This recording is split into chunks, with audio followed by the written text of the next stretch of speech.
You ask Tiger to solve. This deals with linear equations with one unknown. The final result is y equals 3/2. Let's solve it step by step. Group all y terms on the left side of the equation.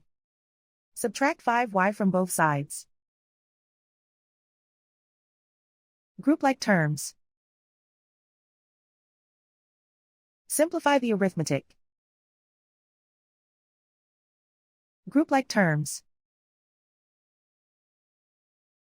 Simplify the arithmetic.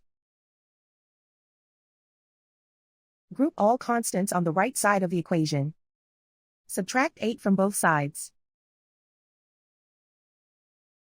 Simplify the arithmetic.